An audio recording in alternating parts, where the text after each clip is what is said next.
Today in our 2019 Honda Ridgeline, we're going to be installing Pop & Lock's custom power tailgate lock, part number PAL8600. This power locking system is going to keep all the cargo stored in the bed of your truck, whether it's behind a tonneau cover or camper shell. No one can access it because it's lock safe. And since this power locking system connects directly to your vehicle's factory wiring, it's going to work with your remotes and everything else just as if it was part of the vehicle right from the factory. In addition to protecting the cargo that may be in the bed of your truck, it's also going to protect your tailgate from theft. This locking mechanism is going to interrupt your factory tailgate release handle, preventing it from opening the tailgate.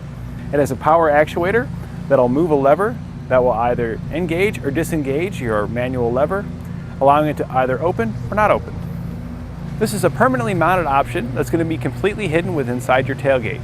And since it's wired directly into your factory unlock and lock switch, you don't need any extra keys or anything. And while there are other locking systems out there that require you to use a key back here at the back, this power system is going to be much easier in the dark. You don't have to worry about fumbling with that key, finding the right one on your keychain. With just a quick hit of a button, you can lock and unlock your tailgate and you're on your way. So not only does it work with your remote, but when you lock it up here in your vehicle, it also locks your tailgate.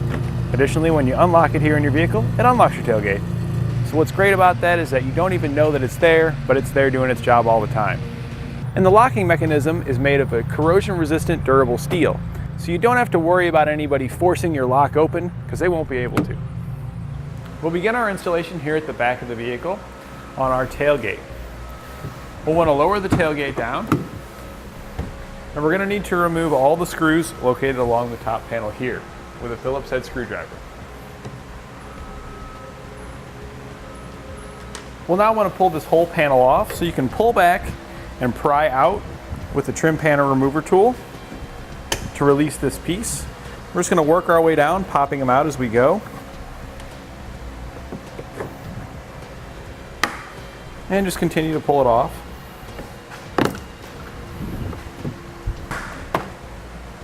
And we'll set this aside.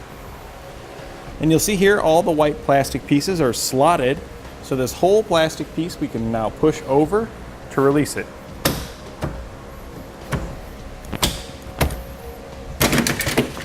And now we can set this aside where it won't get damaged. We'll also need to remove all the bolts on the long flat side of our tailgate and the ones along the top. We're going to do this using a T30 Torx socket.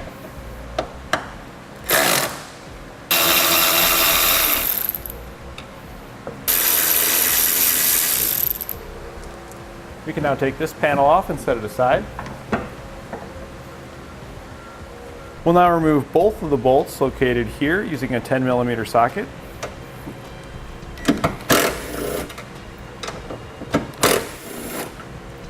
We'll now take our mechanical locking mechanism. We're going to put it into position and then reinstall the two bolts that we just removed. We'll now remove the 10mm bolt located here.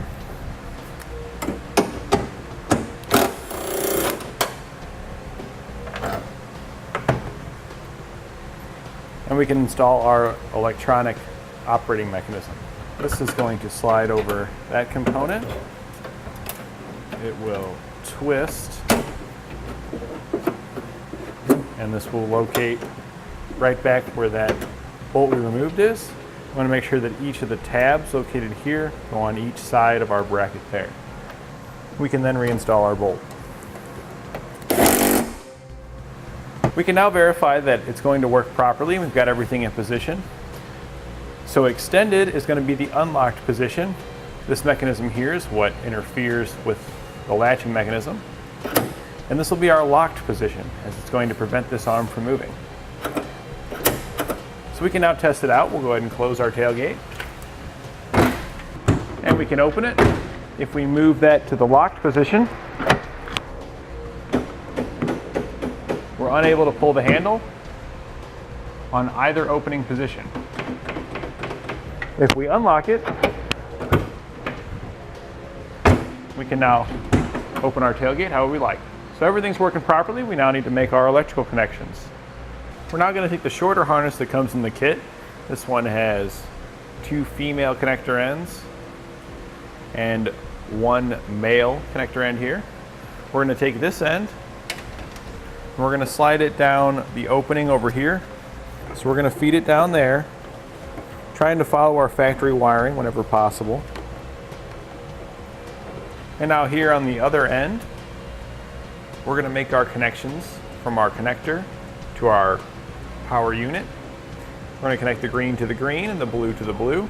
These simply just push together.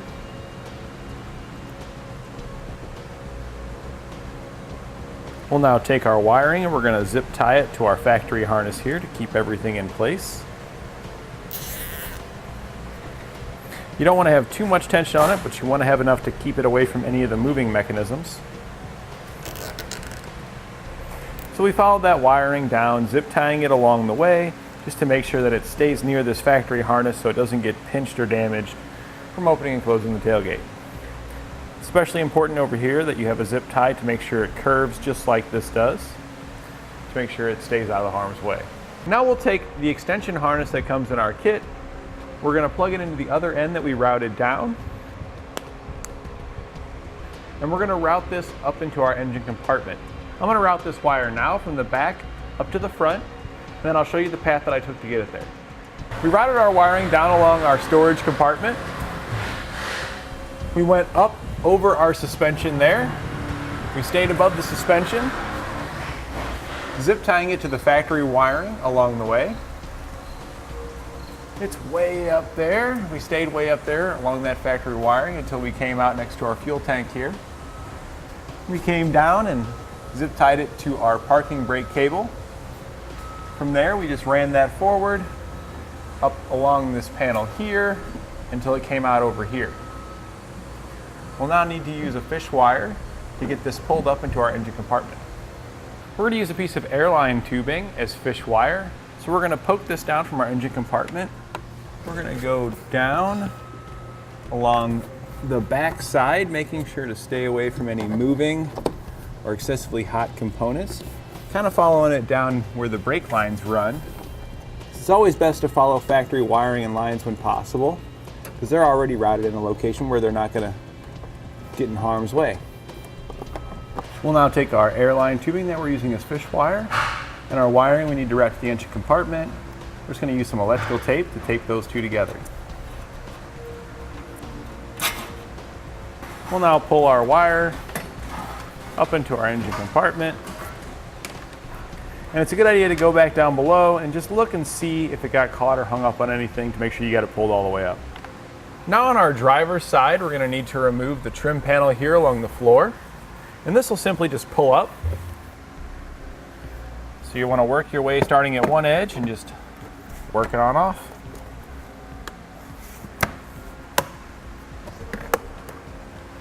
We can set that aside. You need to pull back your weather stripping just a little bit here. So we're going to be taking this panel off. This panel, just like the other one, it just pulls out of place. You are going to need to work it around the hood release lever.